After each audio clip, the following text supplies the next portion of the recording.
pagi, Bu. Kalau boleh tahu namanya siapa nih? Perkenalkan, nama saya Andi Dirgantara, Bu. Oh, Andi Dirgantara. Biasanya dipanggil apa nih, Mas? Andi, Bu. Oh, Andi. Aku umur berapa nih? Kebetulan saya baru lulus, Bu. Umur saya 18 tahun. Oh, 18 tahun. Terus kesibukan kamu apa ya? Kebetulan juga saya karena baru lulus, jadi saya belum terus kesibukan. Terus tadi kesini naik apa? Saya jalan kaki dari rumah. Jalan kaki, memangnya dekat dari sini? Dekat sih, Bu. Soalnya saya dari rumah jalan kaki ke sini nggak sampai jalan paling 15 menit itu dari rumah ke sini. Oh, berarti kamu senang jalan ya? Senang, Bu. Oh, senang jalan. Terus kalau dari rumah ke sekolah biasanya jalan kaki atau naik apa tuh? Kadang kalau ada bapak saya diantar, tapi kalau nggak ada saya paling jalan-jalan sama teman saya dari karena biasanya ada teman-teman saya yang bareng saya. Pasti seru banget. Seru banget, Bu, karena bisa sambil ngobrol sama teman-teman, terus sambil ngobrol soal dari materi sekolah kayak gitu. Apa dari sekolah? Terus tujuan kamu kesini ngapain? Sebenarnya tujuan saya kesini untuk buat konsultasi, Bu, soal diri saya. Tapi sebelumnya nih aku mau tanya, kira-kira sebelumnya kamu udah pernah konsultasi sama guru sekolah kamu mungkin atau belum? Sebelumnya belum sih, Bu. Baru pertama kali saya berkonsultasi. Oh, baru ketemu kamu ya. Oke deh, kalau kayak gitu mungkin saya bisa jelasin sedikit dulu ya. Jadi kan kamu akan konsultasi ke saya. Kenalkan dulu nama saya Nasya Syafiana. Saya di sini sebagai konselor yang kamu percayai untuk kamu berbagi cerita. Dan saya siap mendengarkan semua yang akan kamu ceritakan kepada saya.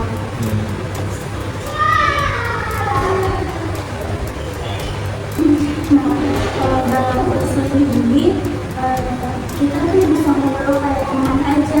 Kamu anggap aja saya teman kamu. Kamu cerita-cerita kayak kamu cerita ke teman-teman kamu, teman-teman sekolah kamu ada sekolah tuh. Tapi ya, jadi kamu jangan terlalu tegang, relax aja, biasa aja. Anggap saya teman kamu. Ya. Dalam konseling ini kita ada beberapa asas yang harus kamu tahu. Yang pertama mungkin ada asas kerahasiaan. Itu asas yang paling penting dan paling utama banget ya. Jadi kita sebagai konselor masih butuh memegang asas kepercayaan yang sangat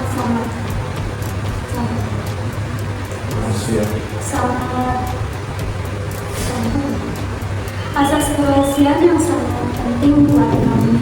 Jadi klien kami bisa menceritakan apapun kepada kami dan saya akan memegang kerahasiaan kami. Jadi tenang aja kalau kamu cerita apapun, masalah personal pun, masalah yang mungkin menurut kamu sangat-sangat pribadi, insya Allah dengan asas kerahasiaan itu saya akan menjaga hasil kamu. Terus selanjutnya ada asas kita. Nah, selanjutnya itu ada asas keterbukaan. Kamu tahu nggak kenapa keterbukaan ini apa? Nggak tahu. Jadi dalam konseling ini kita punya asas keterbukaan.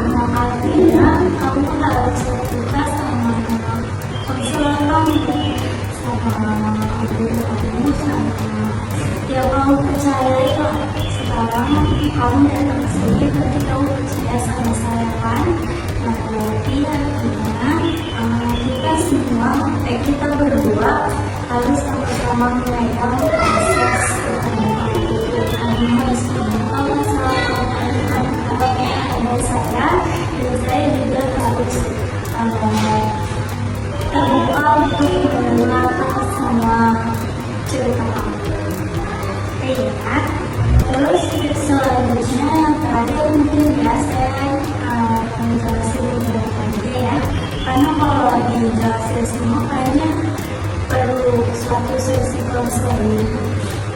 Oke, asas yang ketiga itu ada asas kesukarelaan. Jadi kamu kesini datang dengan sukarela dari diri kamu atau atas dorongan dari orang sekitar.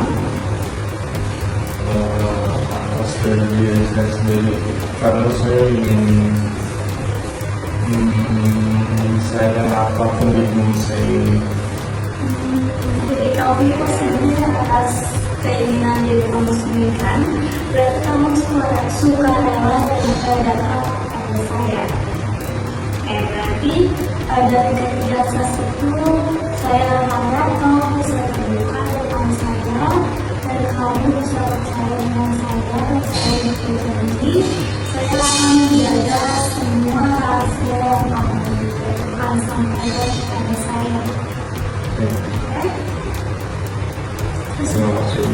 Oke, kan tadi saya udah menjelaskannya beberapa tentang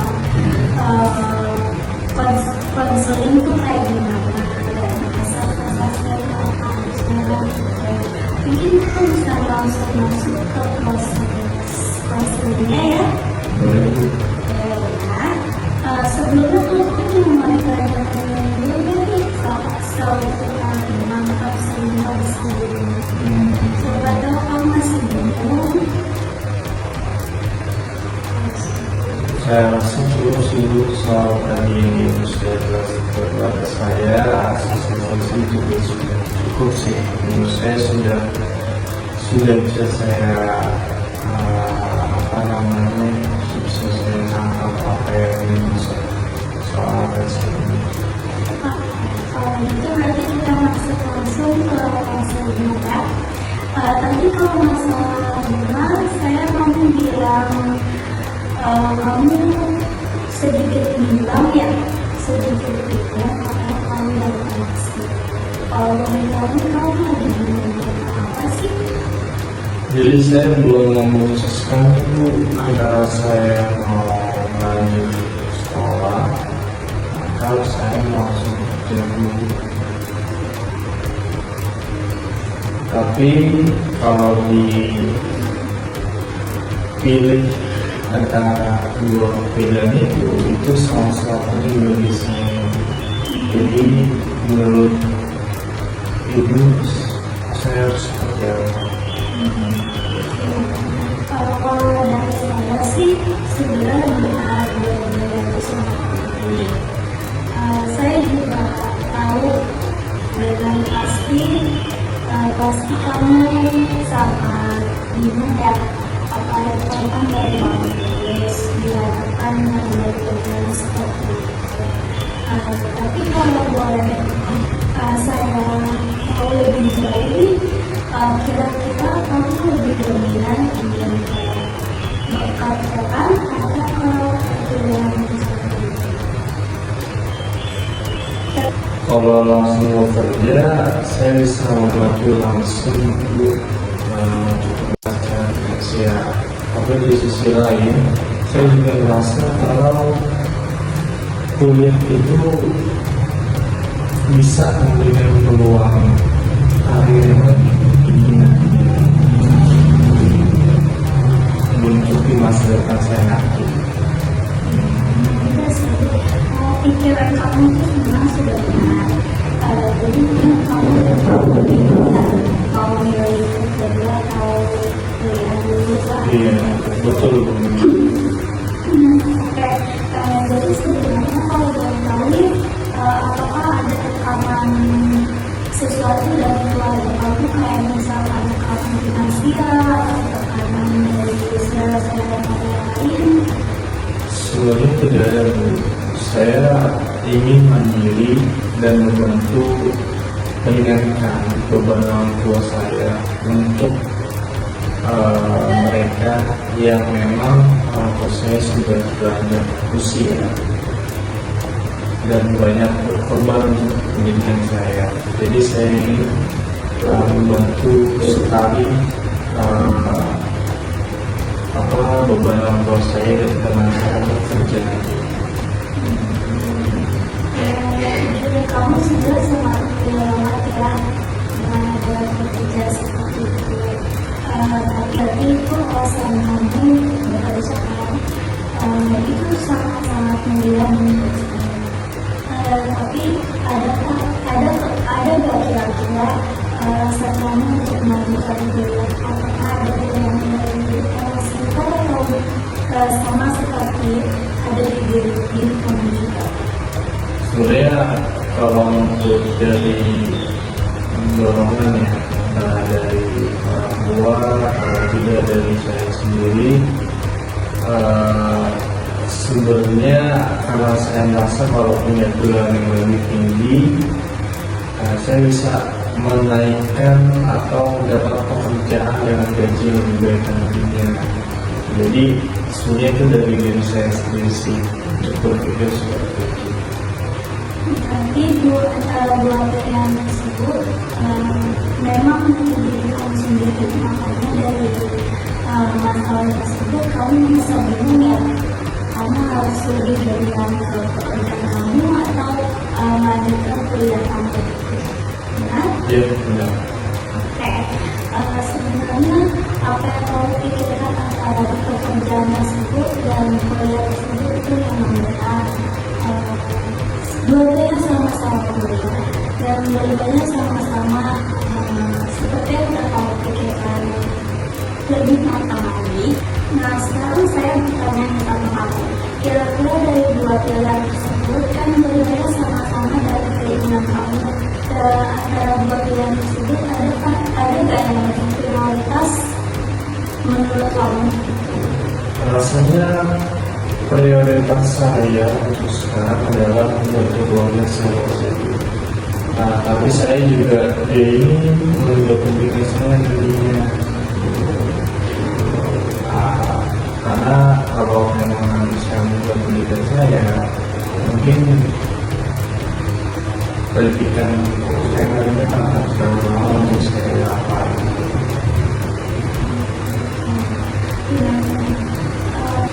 Kalau begitu, misalkan saya kasih opsi ke kamu bekerja sambil kuliah, apakah kamu bisa kira-kira? Mungkin saya bisa sih, tapi saya takut tidak bisa membagi waktu maghrib nanti. Itu sebenarnya memang salah satu yang harus dipikirkan sama-sama juga ya, kalau misalkan bekerja sambil kuliah. Tapi kan seperti yang kita tahu nih, kamu tahu nggak sih ada universitas terbuka, terus ada kuliah kelas malam, atau kelas karyawan, itu kan sekarang banyak ya. Mungkin kamu bisa pikirkan lagi tentang perkuliahan online tersebut atau perkuliahan online tersebut. Mungkin kamu tertarik dengan kuliah malam atau di universitas terbuka tuh kan biasanya itu memang disediakan untuk orang-orang yang memang ingin bekerja tapi ingin mengejar gelar juga tuh. Kalau untuk saya mencari-cari universitas yang memang fleksibel untuk saya bekerja sambil kuliah, sebenarnya saya belum terlalu banyak mencari taksi, tapi itu bisa jadi solusi sih untuk saya bisa bekerja sambil saya menggapai gelar saya ini, atau bisa melanjutkan pendidikan saya nantinya. Tapi kira-kira nih, misalkan kamu berkeinginan untuk melanjutkan pendidikan kamu sekaligus bekerja, apakah orang di rumah kamu bakalan setuju atau kira-kira bakalan ada yang kamu? Kalau dari segi keluarga, keluarga sebenarnya menyerahkan semuanya kepada saya sih. Kalau saya mau bekerja atau mau kuliah atau mau mengejar pendidikan saya. Tapi memang yang menurut saya bimbang itu adalah saya tidak ingin membebankan orang tua saya secara finansial, tapi saya juga ingin menggapai cita-cita saya itu benar-benar tersebut. Kalau gitu, saya juga ada beberapa pertanyaan ini. Sebelum kamu datang ke sini, kira-kira apakah kamu sudah mempertanyakan dua masalah tersebut kepada orang tua kamu? Belum sih, saya belum bertanya semuanya. Kalau gitu mungkin setelah diskusi ini, kira-kira apa yang harus kamu lakukan? Mungkin saya secara diskusi saya akan mencari apa tadi yang ibu saya di universitas terbuka yang memang fleksibel untuk saya bisa jalankan dengan bekerja sambil kuliah di situ. Karena kalau memang nanti bisa dan bisa saya jalankan dan bisa saya membagikan waktu nanti antara saya bekerja dengan kuliah, saya bakal akan menjalani tersebut, menjalani kegiatan itu. Karena antara saya bekerja dan saya pendidikan itu bisa saya ambil dulu. Bagus kalau itu berarti ya. Tapi kira-kira nih kalau misalkan kamu kerja sambil kuliah mungkin saya rekomendasikan itu universitas terbuka atau beberapa kampus yang menyediakan kelas karyawan atau kelas malam. Apa kira-kira kalau kamu terima? Sedangkan kan kamu kesini belum ada pemikiran apa sama orang tua. Kalau untuk menerima tidaknya, tadi sih dulu saya kasih tahu ke ibu ya, karena orang tua itu sudah membebaskan saya untuk memilih kemana saya akan pilih. Jadi saya nanti pulang ke rumah ingin memberitahu saja ke orang tua saya apa pilihan saya nanti dan apa yang saya akan capai nanti ke depan. Tapi kalau misalkan orang tua kamu bertanya apa manfaat atau tujuan kamu dari bekerja sambil kuliah begitu, apakah kamu capek atau waktu kamu akan lebih terpakai setiap kalinya, kamu sudah memberikan kepadanya? Kalau untuk itu sih nanti saya akan coba ulik dulu sih ya, soal tadi apa namanya universitas yang terbuka tadi. Saya akan cari info dulu untuk waktunya seperti apa dan bagaimana kegiatan nantinya gitu. Yang mana nanti apa namanya pekerjaan saya sudah tidak terganggu juga waktunya. Kalau gitu berarti kamu udah tahu ya habis dari sini apa yang akan kamu lakukan selanjutnya, apa yang akan kamu jalankan selanjutnya, apa yang kamu pilih selanjutnya. Saya tahu. Terima kasih untuk membantu saya sih untuk menentukan pilihan saya ke depannya. Mudah-mudahan apa yang ibu kasih tahu ke saya, yang ibu info saya itu saya bisa mengambil dengan jelas. Tapi ya, jangan terlalu buru-buru untuk keputusan. Kamu juga harus pikirkan matang-matang bagaimana kedepannya, dan kamu juga tetap harus berdiskusi kepada keluarga kamu, terutama orang tua ya. Baik. saya pikirkan semuanya lebih dalam dan tentang orang lain. Dan jika kamu butuh bantuan yang lainnya, kamu bisa datang ke sini lagi dan bersama saya.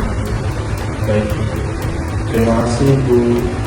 Sama-sama di Dirgantara, sampai kita bisa bertemu di kesempatan selanjutnya dengan kondisi kamu yang sudah bisa memilih pilihan kamu yang paling tepat.